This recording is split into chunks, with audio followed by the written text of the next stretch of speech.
बघा आपल्या इतिहासाच्या 5व्या प्रकरणामध्ये काय केलेलं आहे, की खेळांचा इतिहास सांगितलेला आहे. म्हणजे या पद्धतीनं 4थ्या प्रकरणापासून शेवटी 8व्या-9व्या प्रकरणापर्यंत आपल्या मानवी जीवनाशी निगडीत असणारी जी वेगवेगळी क्षेत्र आहेत, त्या क्षेत्रांचा इतिहास आपल्याला त्या ठिकाणी सांगितलेला आहे आणि त्यामधील पहिलं क्षेत्र, कलेचं क्षेत्र आपल्या जीवनातलं, त्या कला क्षेत्राचा इतिहास आपल्याला काय करायचा आहे, आज या ठिकाणी पाहायचा आहे, अभ्यासायचा आहे.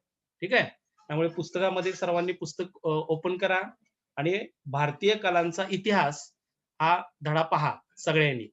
दुसरी गोष्ट तुम्ही आता पॉइंटमध्ये बघा पुस्तकामध्ये. आवाज सगळ्यांना ऐकू येतोय ना माझा? आवाज ऐकू येतोय हो, का? हो हां. सर.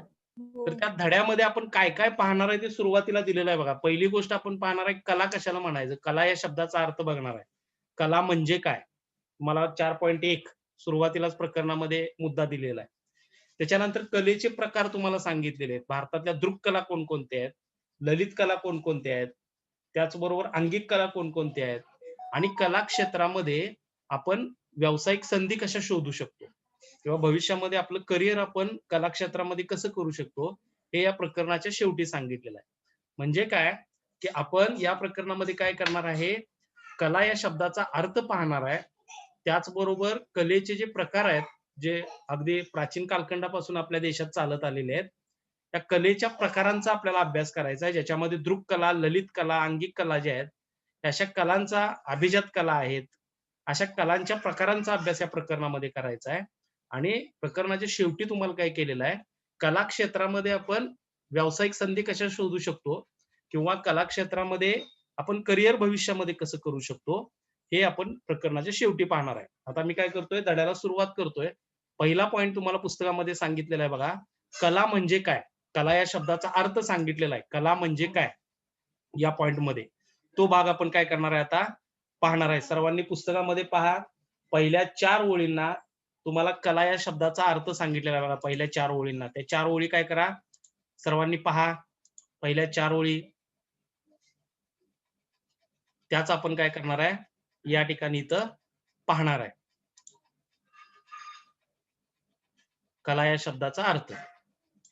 ठीक आहे. आता बघा, तुम्हाला आता इथं स्क्रीनवरती हे दिसून येईल. प्रकरणाचं प्रकरण दिसून येईल. पुस्तकाचाच भाग तुम्हाला इथं स्क्रीनवरती दिसून येईल आणि इथं कला या शब्दाचा अर्थ दिसेल बघा. काय सांगितलेला आहे कला या शब्दाचा अर्थ? काय सांगितलेलं आहे बघा, की स्वतःला आलेले अनुभव, पहिली ओळ. मी एक्सप्लेनेशन सांगतोय आता, की स्वतःला आलेले अनुभव, म्हणजे आपल्याला जे अनुभव येतात, त्याचबरोबर त्यातून मिळालेलं ज्ञान, म्हणजे अनुभवातून आपल्याला जे ज्ञान प्राप्त होतं, तसेच आपल्या ज्या भावना असतात, भावभावना, त्या इतरांपर्यंत पोहोचवाव्यात अशी प्रत्येक व्यक्तीची सहज प्रवृत्ती असते. हे काय आहे मी सांगतो, अगोदर पुस्तकातला भाग सांगतो आणि मग आपण तुम्हाला तुमच्या भाषेमध्ये, आपल्या भाषेमध्ये थोडक्यात मी तुम्हाला त्याचा अर्थ सांगतो. मग अशा ज्या भावभावना आहेत, त्या इतर व्यक्तींपर्यंत पोहोचाव्यात अशी सहज प्रवृत्ती माणसाची असते. आणि ह्या सहज प्रवृत्तीच्या प्रेरणेतूनच जेव्हा एखादी सौंदर्यपूर्ण निर्मिती केली जाते, तेव्हा तिला कला असे म्हटलं जातं. तुम्हाला इथं अर्थ सांगितलेला आहे बघा सुरुवातीला. कला या शब्दाचा अर्थ पहिल्या 4 ओळींना आहे. ठीक आहे. आता याच्यामध्ये काय सांगितलेलं आहे बघा. कला हा शब्द जो आहे किंवा कला कशाला म्हणायचा आहे? कला या शब्दाचा अर्थ काय आहे?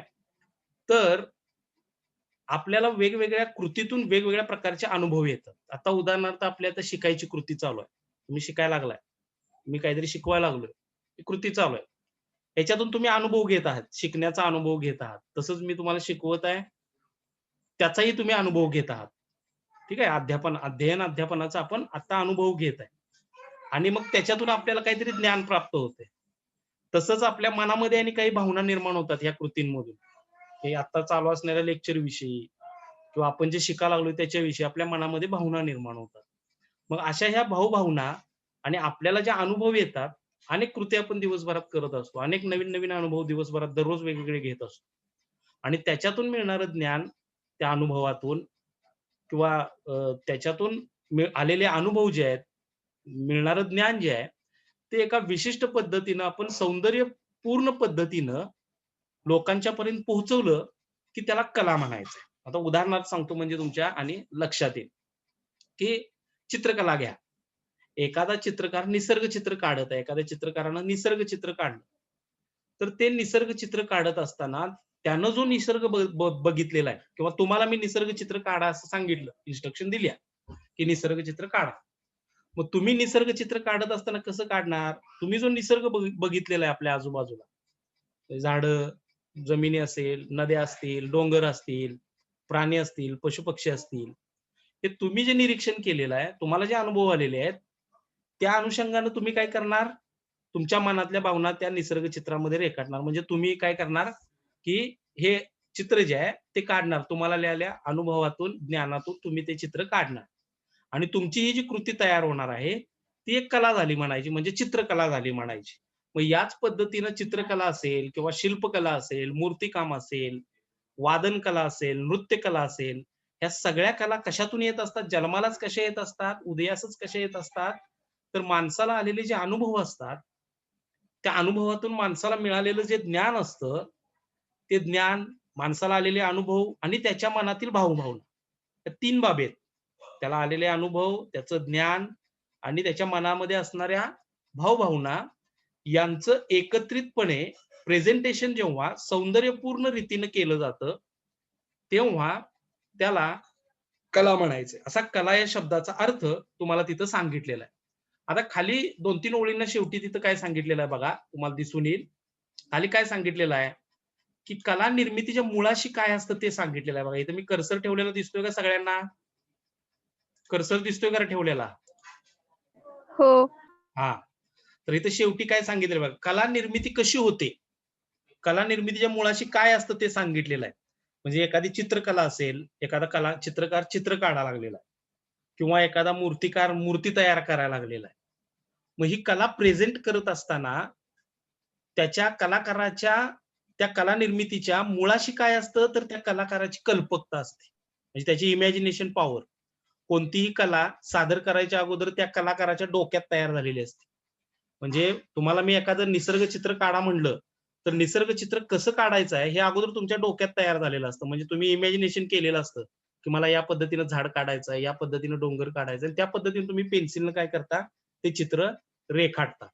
म्हणजे कला निर्मितीच्या मुळाशी कलाकाराचं इमॅजिनेशन असतं, म्हणजे कल्पकता असते म्हणायची. तसंच त्याची सेन्सिटिव्हिटी, संवेदनशीलता सांगितलेली आहे. म्हणजे जी कला तो प्रेझेंट करणार आहे, मग चित्रकला प्रेझेंट करत असू दे किंवा मूर्तिकला प्रेझेंट करत असू दे किंवा इतर काही, इतर कोणतीही कला प्रेझेंट करत असू दे. ठीक आहे? मग ती कला प्रेझेंट करत असताना त्या कलेविषयीची संवेदनशीलता, त्याचबरोबर त्याची तुम्हाला सांगितलेलं आहे बघा, भावनाशीलता आणि कौशल्य हे घटक अत्यंत महत्त्वाचे असतात.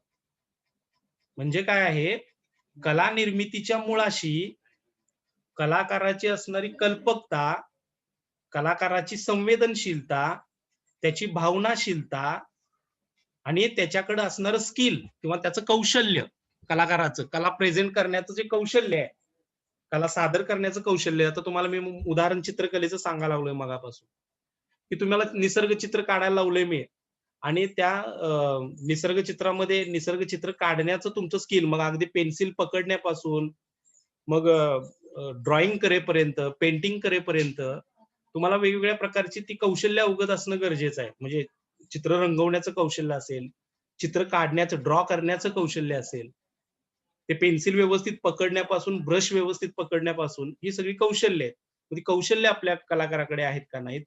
त्याचबरोबर त्याची इमॅजिनेशन कशी आहे? इमॅजिनेशन तो कसा करतोय कला प्रेझेंट करत असताना, म्हणजे कल्पकता, त्याची संवेदनशीलता, त्याच्या मनामध्ये त्याची भावनिकता कशी आहे किंवा इमोशन्स त्याचे कसे आहेत, त्याच्यावर ती कला कशी प्रेझेंट होणार आहे ते ठरत असतं. म्हणजे एखादा कलाकार जेव्हा कला सादर करत असतो, चित्रकार असेल, मूर्तिकार असेल, शिल्पकार असेल किंवा गायक असेल, नृत्य करणारा असेल, ही जी लोक आहेत, ही जेव्हा कला प्रेझेंट करत असतात, ते प्रेझेंट करायच्या अगोदर त्यांच्याकडे ह्या ज्या बाबी आहेत, म्हणजे त्या कलाकाराची कल्पकता, संवेदनशीलता, भावनाशीलता आणि कौशल्य कला प्रेझेंट करण्याचं, ह्या बाबी परिणाम करतात, महत्त्वाच्या असतात.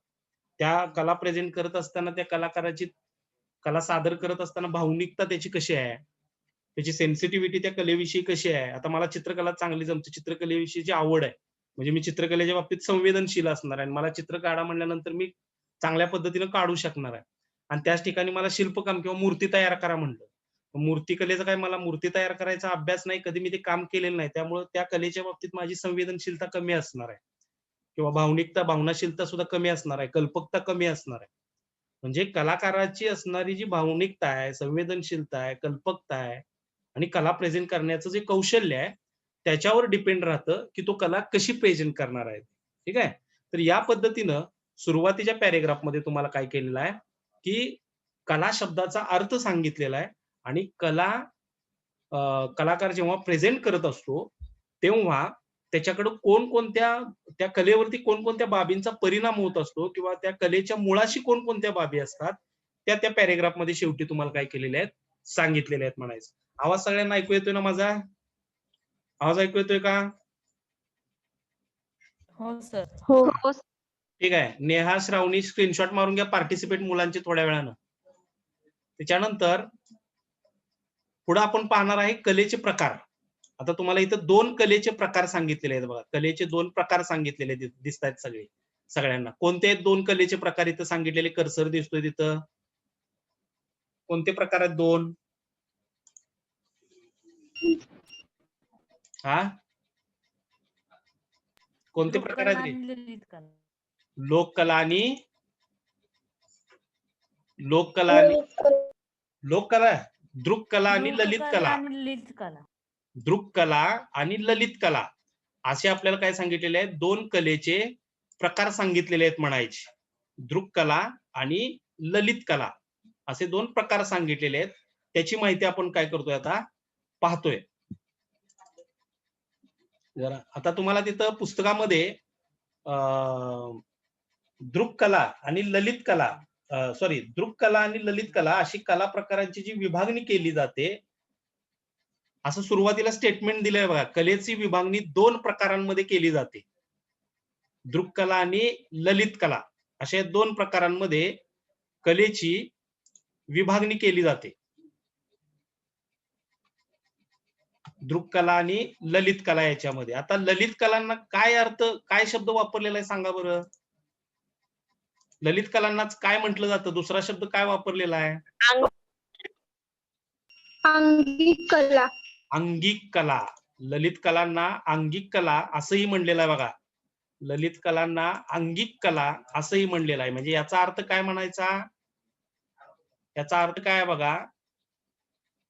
ललित कलांना अंगिक कला असंही म्हटलेलं आहे. याचा अर्थ काय?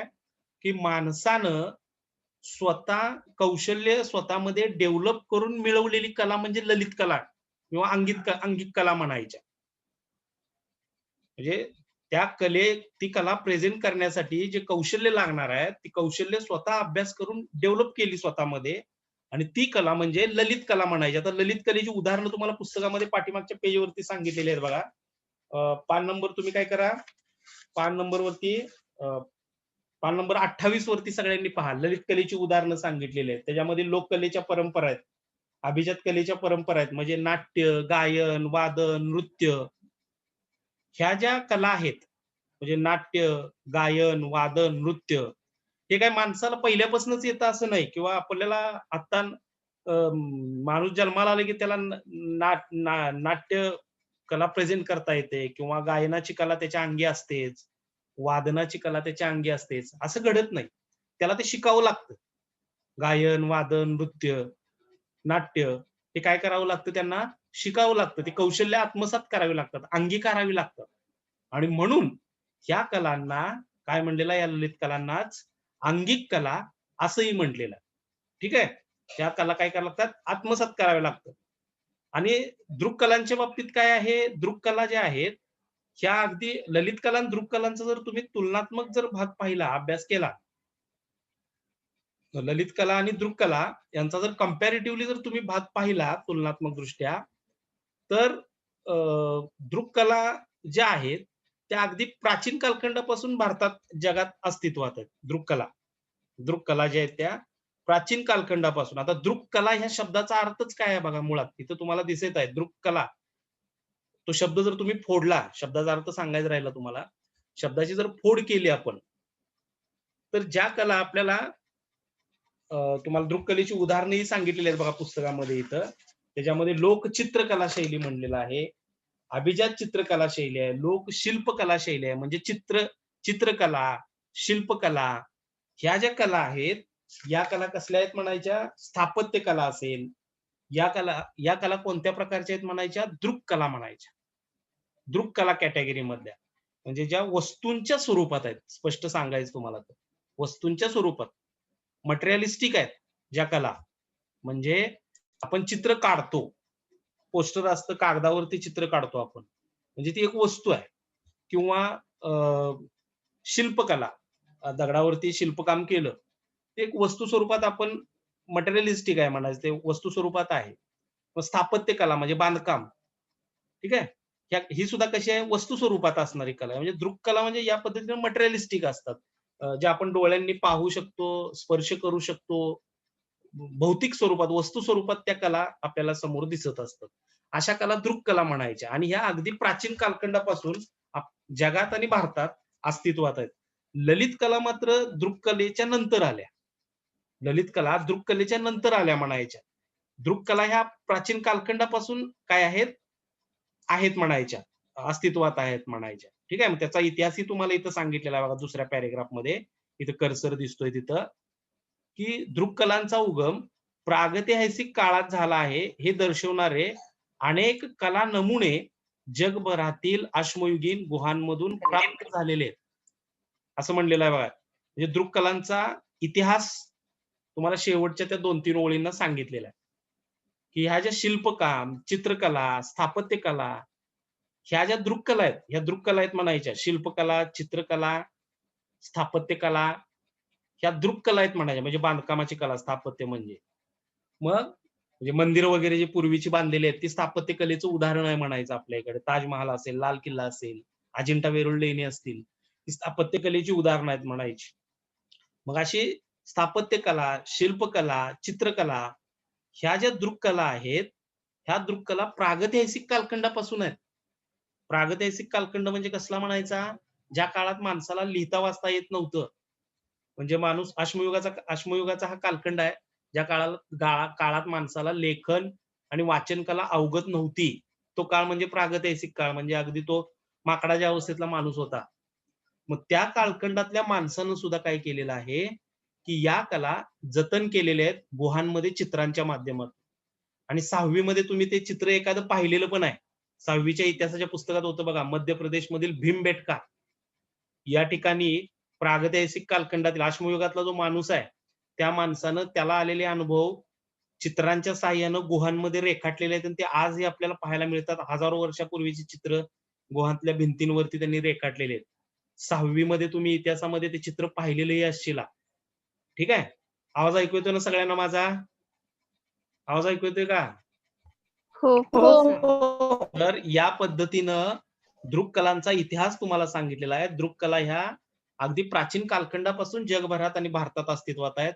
अश्मयुगातील चित्रकला, त्याच्यातील चित्रकला जी आहे अश्मयुगीन कालीन, ती चित्रकला आपल्याला वेगवेगळ्या गुहांमध्ये पाहायला मिळते, तत्कालीन मानवानं रेखाटलेली.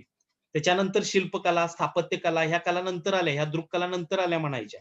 सगळ्यात पहिला कोणती दृक्कला अस्तित्वात आली? चित्रकला पहिली. त्याच्यामध्ये जर तुम्ही क्रम लावायचा म्हटलं, आपण क्रम लावायचा म्हणलं, की सगळ्यात पहिला कोणती कला अस्तित्वात आली? तर सगळ्यात पहिला कोणती कला अस्तित्वात आली म्हणायची? कोणती कला अस्तित्वात? चित्रकला अस्तित्वात आली म्हणायची. चित्रकला ही कोणत्या प्रकारातली कला आहे? ह्यापैकी दृक्कला का ललित कला आहे? बरे, चित्रकला दृक्कला आहे का ललित कला आहे? दृक्कला आहे. चित्रकला ही दृक्कला आहे म्हणायची. म्हणजे प्राचीन कालखंडापासून अस्तित्वात आहे. त्याच्यानंतर शिल्पकला, स्थापत्यकला ह्या इतर दृक्कला अस्तित्वात आल्या म्हणायची. म्हणजे थोडक्यात तुम्हाला तिथं इतिहास सांगितलेला आहे म्हणायचं. आता आपण काय करतो, त्याच्या पुढे तुम्हाला सांगितलेलं आहे बघा, की लोककला आणि अभिजात कला हा एक इथं तुम्हाला पॅरेग्राफ दिसेल पुस्तकामध्ये. लोककला आणि अभिजात कला इथं पॉइंट दिसत आहे बघा तुम्हाला. आता ह्या कलेच्या परंपरा आहेत, हे लक्षात घ्या. कलेच्या परंपरा आहेत. कलेच्या परंपरा वेगळ्या आणि प्रकार वेगळे. प्रकार 2 प्रमुख. कलेचे प्रमुख दोन प्रकार कोणते? दृक कला आणि ललित कला. दृक कला आणि ललित कला हे कलेचे दोन प्रकार म्हणायचे प्रमुख.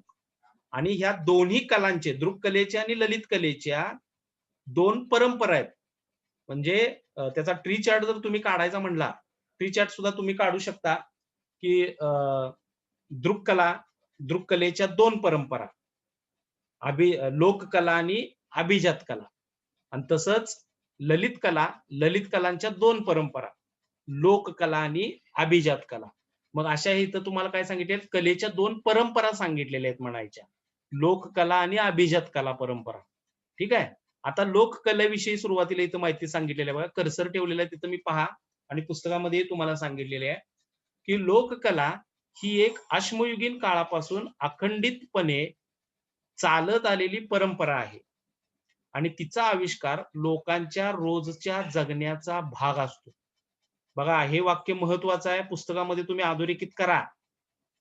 कोणतं वाक्य? की लोककलेचा आविष्कार हा लोकांच्या रोजच्या जगण्याचा भाग असतो. लोककलेचा आविष्कार लोकांच्या रोजच्या जगण्याचा भाग असतो. म्हणजे तुम्हाला उदाहरणार्थ चित्रकलाचा एक भाग सांगतो म्हणजे लक्षात येईल. तुम्हाला स्मरणचित्र काढायला लावलं शिक्षकांनी, एखाद्या चित्रकलेच्या सरांनी समजा तुम्हाला स्मरणचित्र काढा म्हणलं, मग आपण काय करतो? स्मरणचित्र काढतो. आपल्या जीवनातील एखादा प्रसंग त्यामध्ये चित्रामध्ये आपण रेखाटत असतो. म्हणजे तिथं आपण काय करत असतो? आपल्या रोजच्या जीवन जे आपण रोजचं जगत असतो त्याच्यातील एक भाग आपण त्या चित्रामध्ये रेखाटतो म्हणायचं, जेव्हा आपण स्मरणचित्र काढत असतो तेव्हा. मग चित्रकला ही सुद्धा काय म्हणायची? एक लोककलाच आहे म्हणायची. ठीक आहे, लोककलाच आहे म्हणायची. कारण चित्रकलेमध्ये सुद्धा काय होत असतं? लोकांच्या रोजच्या जीवन जगण्याचा भाग चित्रकलेमध्ये असतो. हे जे वाक्य आहे पुस्तकातलं, त्याला तुम्ही काय करा? अधोरेखित करा. हे चुकीची जोडी ओळखा या प्रश्न प्रकारासाठी किंवा 1 मार्काच्या प्रश्न प्रकारासाठी हा भाग असतो. त्याचबरोबर फरक स्पष्ट करा, संकल्पना स्पष्ट करा. अशा प्रश्न प्रकारामध्ये हा उत्तराचा भाग लिहावा लागतो, लोककला आणि अभिजात कला. लोककला आणि अभिजात कलातला बेसिक फरक आहे हा. लोककला कशाला म्हणायचा आहे? की लोकांच्या रोजच्या जीवन जगण्याचा भाग ज्या कलेमधून प्रेझेंट होतो ती कला लोककला म्हणायची. लोकांच्या जीवन जगण्याचा भाग ज्या कलेमधून प्रेझेंट होतो त्या कलेत म्हणजे समोर येतो ती कला म्हणजे लोककला म्हणायची. ठीक आहे. पुढे काय सांगितलेलं बघा, की लोककलेची निर्मिती समूहातील लोकांच्या, पुस्तकात पहा किंवा समोर स्क्रीनवरती पहा, कर्सर दिसतोय तिथं, लोककलेची निर्मिती समूहातील लोकांच्या प्रत्यक्ष सहभागातून होते. ठीक आहे. म्हणजे लोककलेविषयीचा भाग इथपर्यंत सांगितलेला आहे. हे पहिलं लेक्चर या पद्धतीने मी घेतोय. पुढच्या लेक्चरच्या वेळेला पीपीटी करणार आहे. आता बेसिक भाग सांगतोय. हा भाग तुमच्या लक्षात आला की पुढे धडा समजण्यास मदत जाणार आहे तुम्हाला. म्हणजे कोणती कला कोणत्या प्रकारातली आहे आणि कोणत्या परंपरेमधली आहे हे बेसिकली लक्षात येणं गरजेचं आहे. जशी चित्रकला दृक कला प्रकारातली आहे आणि परंपरेतली कोणती आहे? लोककला परंपरेतली आहे म्हणायची चित्रकला प्रकारात कोणते येणार आहे? दृक कलेमध्ये येणार आहे. कलेच्या प्रकारात प्रमुख जे 2 प्रकार आहेत कलेचे, दृक कला आणि ललित कला, त्यापैकी चित्रकला कशात असणार आहे? दृक कलेमध्ये असणार आहे. आणि परंपरेमध्ये कोणत्या असणार आहे? परंपरा 2 प्रकारच्या आहेत, लोककला आणि अभिजात कला, अशा 2 प्रकारच्या परंपरा आहेत. त्यातल्या कोणत्या परंपरेमध्ये असणार आहे चित्रकला? लोककलेमध्ये असणार आहे. मग हे तुम्हाला ह्या टोटल धड्यातल्या सर्व कला कोणत्या प्रकारांमध्ये आणि कोणत्या परंपरेमध्ये बसतात हे तुम्हाला अंडरस्टँडिंग होणं गरजेचं आहे. हे समजलं की माझं काम झालं म्हणायचं. म्हणजे तुम्हाला या धड्यातून बेसिकली ते तुमच्या पुढे येणं गरजेचं आहे. कोणत्या कॅटेगरीमध्ये, कोणत्या परंपरेमध्ये कोणती कला बसते ते. ठीक आहे. तर इथं काय सांगितलेलं आहे तुम्हाला, की लोककला हा लोकांच्या रोजच्या जीवन जगण्याचा भाग असतो, ती लोककला म्हणायची. आता पुढे अभिजात कलेविषयीची माहिती तुम्हाला सांगितलेली आहे बघा, की अभिजात कला ही प्रमाणित नियमांच्या चौकटीत बांधलेली असते आणि ती आत्मसात करण्यासाठी दीर्घकालीन प्रशिक्षणाची आवश्यकता असते. हे वाक्य महत्वाचं आहे. हा फरक आहे बघा. लोककला आणि अभिजात कला याच्यामधला हा फरक आहे. लोककला काय आहे? लोकांच्या रोजच्या जीवन जगण्याचा भाग आहे. आणि अभिजात कला काय? अभिजात कला कशाला म्हणायचं आहे? जी कला शिकण्यासाठी ट्रेनिंग घ्यावं लागतं आपल्याला, प्रशिक्षण घ्यावं लागतं, विशेष शिक्षण घ्यावं लागतं. ठीक आहे? दीर्घकालीन प्रशिक्षणाची आवश्यकता असते असं म्हणलेलं आहे बघा. अभिजात कला आत्मसात करण्यासाठी. व त्याचबरोबर ही कला प्रेझेंट करत असताना त्याला ठराविक नियम आहेत. ठराविक नियमातूनच ती कला काय करावी लागते? प्रेझेंट करावी लागते. मग अशा अभिजात कलेची उदाहरणं तुम्हाला कोणती सांगितलेली आहेत बघा बरं पुस्तकामध्ये. पुस्तकात बघा, पान नंबर 24 वरती अभिजात चित्रकला सुद्धा सांगितलेली आहे. अभिजात चित्रकला म्हणजे चित्रकला हा लोककलेमध्ये सुद्धा आहे आणि अभिजात कलेमध्ये सुद्धा भाग बसतो. म्हणजे चित्र काढत असताना काही वेळेला आपल्याला आता संकल्पना चित्र आपण घेतलं उदाहरणार्थ, चित्रकलेतला एक प्रकार संकल्पना चित्र. संकल्पना चित्र काढत असताना तुम्हाला नियम असतात बघा. अमुक एक आकाराचाच चौकोन काढा किंवा एवढीच पानं काढा, एवढ्याच रेषा काढा. आवाज ऐकू येतोय का सगळ्यांना माझा? आवाज ऐकू येतोय ना? हो. हां. होय सर. हां, मग चित्रकलेमध्ये जसं आपण काय करतो, संकल्पना चित्राचं उदाहरण सांगतोय, की संकल्पना चित्र काढत असताना आपल्याला नियम असतात सांगितलेले, की 2 पानं काढा, रेषा काढा, त्रिकोण काढा, वर्तुळ काढा आणि त्या पद्धतीने ते चित्र तयार करा म्हणून. म्हणजे नियमांच्या चौकटीत बांधलेलं आहे. किंवा चित्रकलेचा आणखी एक एलिमेंटरीचा पेपर असतो बघा. आता गेल्या वर्षी काही मुलांनी दिली असेल परीक्षा, ही चित्रकलेची ग्रेड परीक्षा. भौमितिक रचनांचा पेपर असतो तुम्हाला. त्याच्यामध्ये नियम असतात. ठराविक नियमानुसार ती चित्र काढायची असतात. ठीक आहे? तर या पद्धतीनं अभिजात कला ज्या असतात, ह्या अभिजात कला नियमांच्या चौकटीत बांधलेल्या असतात आणि त्याला प्रशिक्षणाची गरज असते. ह्या 2 ओळी शेवटच्या ज्या आहेत त्या अधोरेखित करायच्या. अभिजात कलाच्या संदर्भातला वेगळा म्हणजे नोट्स काढण्यासाठी अभिजात कला कशाला म्हणायचं? नोट्स काढण्यासाठी तुम्ही काय करू शकताय? तो भाग घेऊ शकताय. आणि लोककला कशाला म्हणायचं? ते लोककला कशाला म्हणायचं? लोकांच्या रोजच्या जीवन जगण्याचा भाग ज्याच्यातून पुढे येतो, ती लोककला. आणि अभिजात कला कशाला म्हणायचं?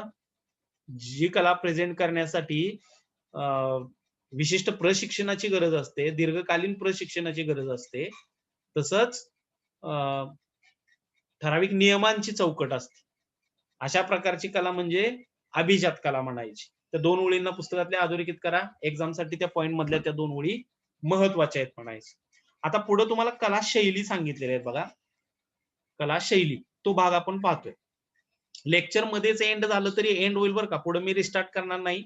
पुढे लेक्चर आहे माझं दुसऱ्या वर्गाचं. त्यामुळं लेक्चर एंड झाले की एंडच. मुलांच्या मध्ये काय स्क्रीनशॉट मारून घेतलेत का बघा मुला-मुलींच्यात कुणी पार्टिसिपेंट मुलांचे. स्क्रीनशॉट मारून परत मला सेंड करा ते. आता कला शैली या पॉइंटची आपण माहिती पाहतोय. कला शैली. तर कला शैली कशाला म्हणायचंय बघा. हे स्वतंत्रपणे तुम्हाला काय असतं 2 मार्काच्या प्रश्नासाठी विचारला जातो हा प्रश्न कला शैलीचा. कला शैली कशाला म्हणलेला आहे बघा. कला निर्मितीची प्रत्येक कलाकाराची जी स्वतंत्र पद्धती असते, अर्थ सांगितलाय बघा सुरुवातीला तुम्हाला.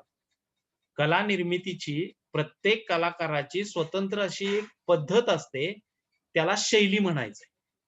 स्टाईल म्हणजे इंग्रजीमध्ये आपण त्याला शब्द वापरू शकतो स्टाईल. कला प्रेझेंट करण्याची स्टाईल. ठीक आहे? म्हणजे समजा चित्र काढायचं आहे, निसर्ग चित्र काढायचं आहे किंवा स्मरण चित्र काढायचं आहे आपल्याला. सगळ्यांचं निसर्ग चित्र आणि सगळ्यांचं स्मरण चित्र काय एकसारखंच असणार आहे असं नाही. प्रत्येक जण आपापल्या पद्धतीनं वेगवेगळ्या पद्धतीनं काढणार आहे. मग ती त्याची शैली आहे. किंवा आता मी शिकवायला लागलोय तुम्हाला, माहिती सांगायला लागलोय. ठीक आहे? तर माझी जशी शिकवण्याची पद्धत आहे तशीच इतरांची असणार आहे असं काही नाही. ही माझी शैली आहे म्हणायची शिकवण्याची. इतरांची वेगळ्या पद्धतीची असणार आहे. म्हणजे या पद्धतीनं कला निर्मिती करत असताना कलाकाराची जी कला निर्मितीची जी विशिष्ट पद्धत असते, स्वतंत्र अशी एखादी पद्धत असते, ती पद्धत म्हणजेच काय म्हणायचं आहे, कला शैली म्हणायचं. त्या पद्धतीला शैली म्हणायचं किंवा स्टाईल म्हणायचं. ठीक आहे? पुढे तुम्हाला काय सांगितलंय बघा. एखादी पद्धत जेव्हा परंपरेचे स्वरूप धारण करते, तेव्हा ती पद्धत विशिष्ट कलाशैली म्हणून ओळखली जाऊ लागते. याचा अर्थ काय आहे बघा. आता मी तुम्हाला या पद्धतीने शिकवा. आता ह्या ओळीचा अर्थ मी सांगतोय तुम्हाला. आवाज सगळ्यांना ऐकू येतोय का माझा? हो. हां. आता ही 2 नंबरची ओळ आहे त्याचा अर्थ मी सांगतोय. की एखादी कला प्रेझेंट करण्याची पद्धत जेव्हा परंपरेचे स्वरूप धारण करते, तेव्हा ती पद्धत विशिष्ट कलाशैली म्हणून ओळखली जाऊ लागते. याचा अर्थ काय? तर आता मी तुम्हाला समजा या पद्धतीने आता शिकवायला लागलो. ही माझी एक पद्धत शिकवण्याची. मग हीच पद्धत सगळीकडे वापरली जाऊ लागली. सगळेजण वापरायला लागली शिकवण्याची पद्धत जी आहे या पद्धतीनं. तर ती काय झाली म्हणायची, एक कलाशैली झाली म्हणायची. मग या पद्धतीनंच एखाद्या चित्रकारानं चित्र काढलं किंवा एखाद्या स्थापत्यकारानं एखाद्या मंदिराचं बांधकाम केलं विशिष्ट पद्धतीचं किंवा एखाद्या शिल्पकारानं शिल्पकाम एखाद्या पद्धतीचं नक्षीकाम केलेलं आहे दगडावरती आणि त्याची ते स्वतंत्र पद्धत आहे. त्याच पद्धतीनं भविष्यात मंदिरं बांधली जाऊ लागली किंवा शिल्पकाम केलं जाऊ लागलं त्या कलाकारानं पहिला केलेलं आहे त्याच पद्धतीनं. तर ती त्याची शैली जी आहे ती कलाशैली म्हणून पुढं उदयास आली म्हणायची. पहिला त्याची सेपरेट शैली होती. एकटाच तो कलाकार जर ती त्याची स्वतंत्र पद्धती वापरत असेल, म्हणजे समजा मी या पद्धतीनं तुम्हाला शिकवायला लागलो, मी एकटाच शिकवतोय, तर ती माझ्यासाठी माझी एक शैली झाली म्हणायची. मात्र ही पद्धत जर सगळेजणच वापरायला लागलीत, तर ती एक कलाशैली झाली म्हणायची. म्हणजे सगळेजणच वापरायला लागले. मग तसंच एखादा चित्रकार एका वेगळ्या पद्धतीनं निसर्ग चित्राचं उदाहरण सांगतोय मी. निसर्ग चित्र काढत आहे. त्याच्यामध्ये वेगवेगळ्या रंगांचा त्यानं वापर केलाय. वेगवेगळ्या वनस्पती त्याच्यामध्ये दर्शवलेल्या आहेत. अशा चित्रांचं त्यानं ड्रॉइंग केलेलं आहे. त्याची एक पद्धत आहे चित्र काढण्याची. आपण लिओनार्दो विन्सीस घेऊ, चित्रकार. त्याचं मोनालिसाचं चित्र आपल्याला पुस्तकावरती सुद्धा ते छापलेलं इथं आहेच. तुम्ही सगळेजण बघतायच हे चित्र. हे मोनालिसाचं चित्र. ठीक आहे. मग लिओनार्दो विन्सीची जी चित्र काढायची पद्धत आहे, ती त्याची स्वतंत्र वैयक्तिक त्याची पद्धत होती. त्याची शैली होती चित्र काढण्याची. मात्र त्याच्या पद्धतीनंच पुढे भविष्यामध्ये किंवा त्याच्या पद्धतीनंच इतर चित्रकारांनी चित्र काढायला जर सुरुवात केली, तर ती त्याची काय झाली म्हणायची, विशिष्ट अशी कलाशैली उदयास आली म्हणायची. विशिष्ट कलाशैली म्हणून ती ओळखली जाणार आहे. मग या पद्धतीनं स्वतंत्र शैलीतूनच कला सादर करण्याच्या स्वतंत्र शैलीतूनच तिची जेव्हा परंपरा होते, म्हणजे अनेक जण त्या पद्धतीनं कला सादर करू लागतात, तेव्हा ती कला शैली म्हणून त्या ठिकाणी पुढं उदयास येत असते. पुढे तुम्हाला सांगितलेलं आहे बघा, की प्रत्येक संस्कृतीमध्ये पुस्तकात पहा किंवा स्क्रीनवरती पहा, की प्रत्येक संस्कृतीमध्ये वेगवेगळ्या कालखंडाशी आणि प्रदेशाशी निगडीत असलेल्या वैशिष्ट्यपूर्ण कलाशैली विकसित होतात आणि त्या शैलींच्या आधारे त्या संस्कृतीमधील कलेच्या इतिहासाचा अभ्यास आपल्याला करता येतो. आता याचा अर्थ काय आहे पहा, सांगतो. बघा, प्रत्येक संस्कृतीमध्ये वेगवेगळ्या कालखंडाशी आणि प्रदेशाशी निगडीत असलेल्या वैशिष्ट्यपूर्ण कलाशैली विकसित होत असतात. मग आपण उदाहरणार्थ घेतला आपला महाराष्ट्र प्रदेश. या जे वाक्य दिलेलं आहे त्या वाक्यातील प्रत्येक शब्द आपण घेऊन जाऊ म्हणजे लक्षात येईल. प्रदेश घेतला आपला महाराष्ट्र. ठीक आहे. कालखंड अशी म्हणलेला आहे. कालखंड आपण घेतला मध्ययुगीन कालखंड आपण घेतला म्हणजे 200-300 वर्षापूर्वीचा कालखंड. शिवाजी महाराजांचा, पेशव्यांचा कालखंड म्हणजे मध्ययुगीन कालखंड म्हणायचा आपल्या महाराष्ट्रातला. ठीक आहे. आणि मग या कालखंडामध्ये म्हणजे मध्ययुगीन कालखंडात महाराष्ट्र प्रदेशात ज्या कलाशैली विकसित झालेल्या आहेत, त्या कलाशैलींमुळे आपल्याला महाराष्ट्रातील कलांचा इतिहास समजण्यास मदत होते किंवा महाराष्ट्रातील कलांच्या इतिहासाचा आपण काय करू शकतो, अभ्यास करू शकतो. तशी एक कलाशैली तुम्हाला इथं माहित आहे का? तुम्हाला मध्ये ह्याच पेजवरती मराठा चित्रशैली दिलेली आहे बघा इथं. मराठा चित्रशैली. त्याचं एक चित्र तुम्हाला दिलेलं आहे. आहे का? सगळ्यांना दिसते नाही चित्र? पुस्तकात सुद्धा आहे. सगळ्यांना दिसते का चित्र हे? हो. हा. आता हे मराठा चित्रशैली ही मध्ययुगामध्ये उदयास आलेली म्हणा आणि ह्या चित्रकलेवरून आपल्याला महाराष्ट्रातल्या मध्ययुगीन चित्रकलेचा इतिहास समजण्यास मदत होणार. ही मध्ययुगीन कालखंडात महाराष्ट्रात चित्रकला कोणत्या पद्धतीची होती, कशा प्रकारच्या रंगांचा वापर केला जायचा, ड्रॉइंग कसं केलं जायचं, चित्र कोणत्या प्रकारचे आहेत, याचा अभ्यास आपण काय करू शकतोय म्हणायचं. मग इथं मराठा चित्रशैलीचं उदाहरण तुम्हाला इथं दिलेलं आहे. मराठा चित्रकला शैलीचं ते तुम्ही माहित आहे का तुम्हाला? मध्ये तुम्ही काय करू शकताय, अधिक माहितीसाठी तो भाग तुम्ही वाचू शकताय तुमच्या माहितीसाठी. या वर्षीच्या बोर्डाच्या परीक्षेला काय याच्यावरती प्रश्न नसणार आहेत. आणि हे भाग वगळलेले आहेत. 25% सिलेबस जो कमी केलेला आहे पुस्तकातला, त्यानुसार हे असे जे पुस्तकामध्ये माहित आहे का तुम्हाला जे भाग आहेत ते भाग वगळलेले आहेत म्हणायचे. ठीक आहे. मग तसे एक उदाहरण म्हणून मी तुम्हाला आता सांगायला लागलोय की महाराष्ट्रात विकसित झालेली चित्रकला शैली, मध्ययुगीन चित्रकला शैली म्हणायची. आता आपण काय करतोय, पुढच्या पेज वरती येतोय. पुढचं पान बघा सगळ्यांनी.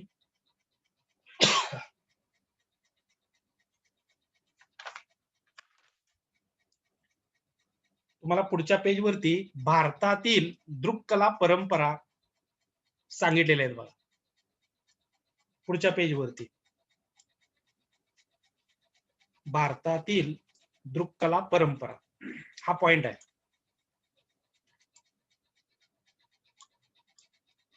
भारतातील दृक्कला परंपरा. सगळ्यांना हा पॉइंट दिसतोय ना? दिसतोय का सगळ्यांना पॉइंट? हो. हा. पुस्तकामध्ये आता पहा, भारतातील दृक्कला परंपरा सांगितलेल्या आहेत आणि त्यामध्ये 2 कलांची माहिती आपल्याला सांगितलेली आहे, चित्रकला आणि शिल्पकला. ह्या ज्या 2 दृक्कला आहेत त्याची माहिती आपल्याला सांगितलेली आहे. त्याची माहिती आपण काय करतोय आता पुढच्या तासाच्या वेळेला पाहणार आहे. 1 मिनिट आता मीटिंग एंड होईल 1 मिनिटात. त्याच्या अगोदर मी काही सूचना सांगतोय त्या ऐका आणि 1-2 प्रश्न लिहायचे आहेत तुम्हाला. ते प्रश्न सांगतोय तेही लिहून घ्या. पहिला प्रश्न तुम्हाला लिहायचा आहे बघा, कला म्हणजे काय? हा जो पहिला पॅरेग्राफ आहे त्या पहिल्या पॅरेग्राफ मधून कला म्हणजे काय आणि कलेच्या मुळाशी काय असतं हे 2 पॉइंट करायचे आहेत. उत्तर लिहायचं आहे परीक्षे दृष्टिकोनातनं. कारण स्वाध्यायामध्ये सुद्धा तुम्हाला हा प्रश्न आहे. संकल्पना स्पष्ट करासाठी 2 मार्काचा प्रश्न इथं स्वाध्यायात आहे, कला. ठीक आहे. इथं वरती तुम्हाला दिलेला आहे कला म्हणून. इथं प्रश्न आहे. त्यामुळे आता झालेल्या भागामधील